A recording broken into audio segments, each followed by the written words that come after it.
This is the Long March. This is where I got this passage from, Common Lit.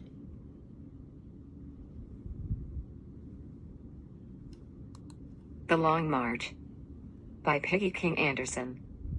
2002. In 1838, the Potawatomi Indians were forced to leave their homelands and move far away. This text tells the story of one girl during that terrible event. As you read, take notes on the challenges that Ikwikesek faces. In 1838, the Potawatomi Indians were forced to leave their homelands and move west. Ikwikesek tried to calm her fears as the soldiers stood in the clearing, ordering her family to leave their home. Even though she was a child, she was about to begin the longest walk of her life, a journey of more than 600 miles. Why was this happening? Thousands of settlers from the east were beginning to move farther west, and they wanted land. President Andrew Jackson had just approved the Indian Removal Act, which called for resettling Native Americans on land west of the Mississippi River. Over the next several years, many tribes, including the Potawatomi, were forced to leave their homelands. On that hot September day in 1838, soldiers came to the beautiful Niles Valley in Michigan where Ikwikesek lived with her mother, father, sister, and other tribal members. The soldiers gave them 15 minutes to collect what they could carry on their backs and leave. Ikwikesek and her family were sad and frightened. They were told that if they didn't hurry, their village would be burned. Some of the soldiers felt bad about what was being done to the Potawatomi, but others pushed the people along with the butts of their rifles. By the second night of their journey, Ikwikesek was more tired than she had ever been before. The soldiers stopped at a place called Mud Creek. Ikwikesek missed the great lake her family had lived by in Michigan. For hundreds of years, her family had fished for trout in the lake and in the nearby St. Joseph River. But here there was no sound of running water. Mud Creek was only a trickle, barely enough to quench her thirst. The soldiers divided the Potawatomi into small groups and gave each a portion of cornmeal. Ikwikesek's mother stirred this into boiling water to make a kind of mush for dinner. Ikwikesek was so tired she could barely eat. By the next day many children and some of the older people were too sick to walk. They were put into baggage wagons and carried along. Ikwikesek sometimes felt ill, but she was determined not to go into the sick wagon. The wagons were crowded, stuffy, and smelly, the cloth covering held in the heat. And she could hardly bear the sight of the jail wagon where the tribal chiefs were forced to ride. It was almost like a cage. They passed through many towns on their journey. Sometimes the townspeople were kind to them. In Rochester, Indiana, people made hoe cakes, or corn pancakes, for the hungry Potawatomi. And in Jacksonville, Illinois, the town band played, and the mayor came out to give candy to Ikwikesek and the other children. But as the journey continued, the drought that had dried up Mud Creek got worse. Sometimes when the soldiers stopped for the night, Ikwikesek could not quench her thirst at all. The only water was from stagnant ponds or muddy creeks, which even the horses refused to drink. Finally, the weather changed. One day as she walked along, it began to pour. Ikwikesek held her face up to the rain, eagerly drinking fresh cool drops of water. By now it was late October, and the weather quickly grew colder. One day it snowed. Many of the people were barefoot, their moccasins worn through from the long march. It was almost a week before the soldiers could get shoes for the shivering, footsore tribe. Finally, on November 4, 1838, after more than 600 miles of hard travel, Ikwikesek and her tribe reached Potawatomi Creek in Kansas, but a short time later moved to their final destination, Sugar Creek. They arrived during a snowstorm. Their friends, the Osage Indians, didn't have enough shelter for them. Ikwikesec's family hung animal skins from the stone banks along Sugar Creek and huddled under them to stay warm. Ikwikesek had survived the long march. That year she and her sister went to school at the Sugar Creek Mission. Ikwikesek was now called Teresa Slavin, but she did not forget what had happened. When she grew up, married, and had her own daughter, she told her about the long sad journey of their tribe. Because so many people had died along the way, the Potawatomi called it the Trail of Death. The story was passed on from mother to child for 3 generations. Finally, A young girl named Virginia was told the story by her mother. Virginia Pearl, CSJ, a Catholic sister, is the great-granddaughter of Ikwikesek and a member of the citizen band Potawatomi in Oklahoma.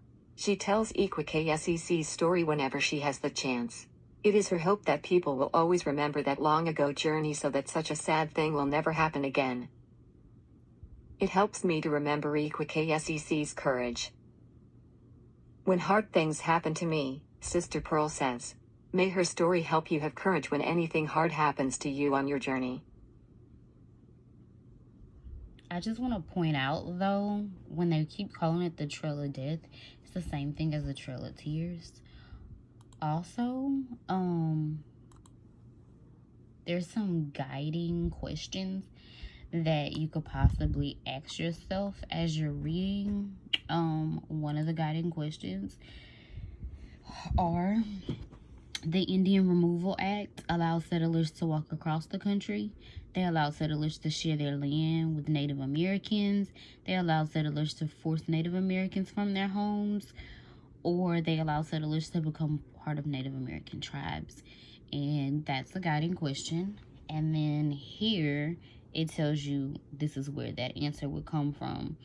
So going back, President Andrew Jackson had just approved the Indian Removal Act, which called for resettling Native Americans on the land west of the Mississippi River. Over the next several years, many tribes were forced to leave their homelands. So if you go back here, which one did it allow it to do? It forced them out of their homes. And then it'll tell you, great work. I can actually assign it this way if that's better for people. Then guiding question number 2 says, on the long march, the Potawatomi were exhausted and quick to get sick, exhausted but able to fish for enough food, exhausted so they stayed at home in the towns longer, or exhausted but allowed to ride where they wanted to. So going back to where the guiding question was, in the passage, they were put into baggage wagons and carried along. Ikwasaki sometimes felt ill, but she was determined not to get into the sick wagon. That's one of your questions, by the way. The wagons were crowded, stuffy, and smelly.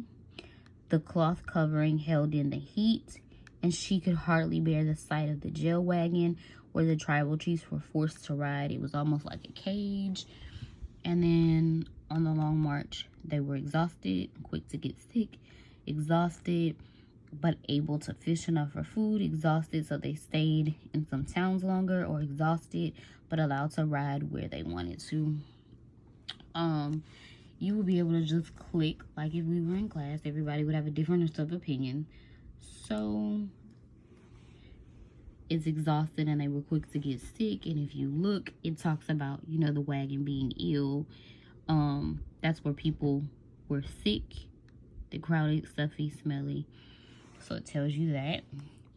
Then moving to another guiding question would be, what challenge did they face after the rain began? No food, burning sun, fierce battles, or freezing colds. Going back to this paragraph, after more than 600 miles of hard travel, Ikwasaki and her tribe reached Potawatomi Creek. I'm not sure how to say that in Kansas, but a short time later moved to the final destination, which was Sugar Creek. They arrived during a snowstorm. Their friends, the Osage Indians, didn't have enough shelter for them. So Ikwasaki's family hung animal skins from the stone banks along Sugar Creek and huddled under to stay warm. So if they were staying warm, it had nothing to do with food, nothing to do with the sun, because if you're burning from the sun, you wouldn't have to stay warm. Not about battles. That means that they were freezing colds. And then the last guiding question would be, why does Ikwasaki's great-granddaughter tell this story? She hopes something like this will not happen again. She hopes children will want to learn more about the Potawatomi. She hopes to change her name to honor her great-grandmother, and she hopes to move back to her great-grandmother's original home. Going to that past paragraph, it helps me to remember Ikwasaki's courage when hard things happen to me. Sister Pearl says, may her story help you have courage when anything hard happens to you on your journey. So going back to that,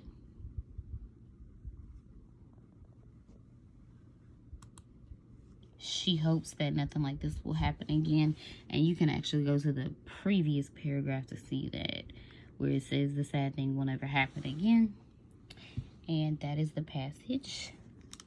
And then your questions are as follow. We annotated them. You will answer them. And we will talk about them on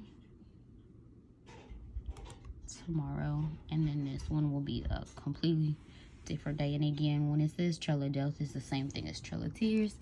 And this resource comes from Common Lit. I am not taking credit for making this up, because I did not. I got it from commonlit.org. And the passage is called The Long March by Peggy King Anderson.